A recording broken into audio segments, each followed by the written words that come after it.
How's it going, guys? This is Mouseball, and this is the Attack Mouse Nation and my salty gearheads. Welcome to Motoring with Mouseball, and I'm here with Oleksii. And what am I doing all the way out here? Well, there's a good reason for me being all the way out here.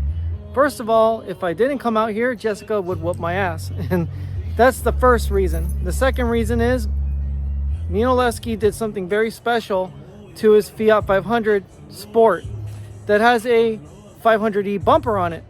Now, you guys saw at Cars and Coffee that he had a 500e front end, but the rear end is not the electric version, which is fine. We don't really need it to be the electric version. We're not trying to build a 500e with a gas engine until we actually make it a gasoline electric hybrid.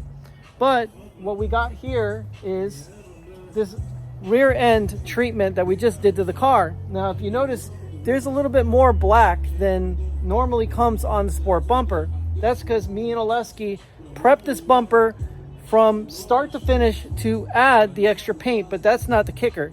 The kicker is, Oleksii, go ahead and show them what we have here. So, as you can see, the sides and the middle piece of this fake grill is closed up, and my initial thought was, why not to make it a rail, plus you get the benefit of some air traveling through the bumper, so you don't have that parachute thing happening to your car. So basically, as little power as these cars already have, only 101 horsepower and about 89 foot-pounds of torque, the biggest problem with having a car that has no flat floor on it and no full-on diffuser is air actually goes under the car and starts to swirl.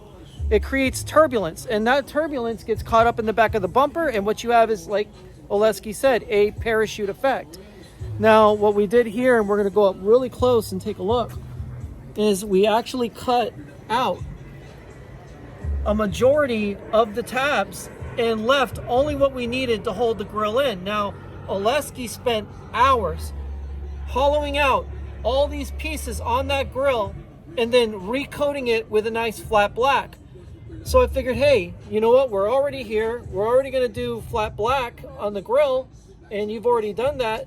I said, Oleksii, how about we bring it up a little higher?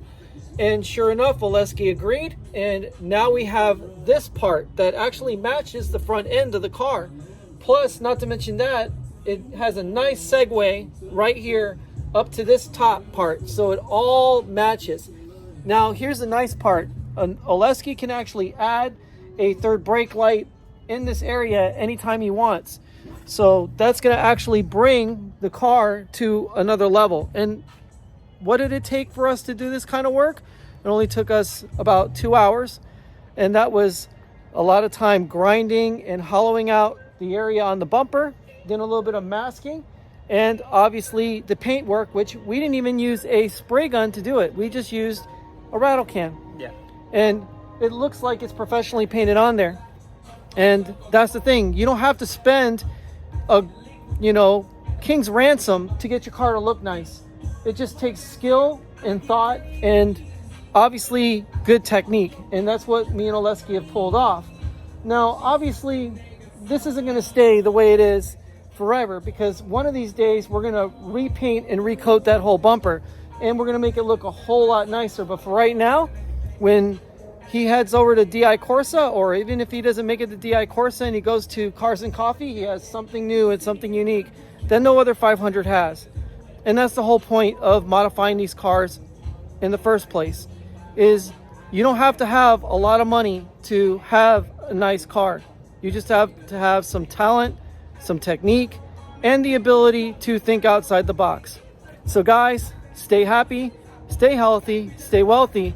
And remember, when you're from the Ukraine, you're dropping nukes on everyone. Take it easy, guys. Mouseball out.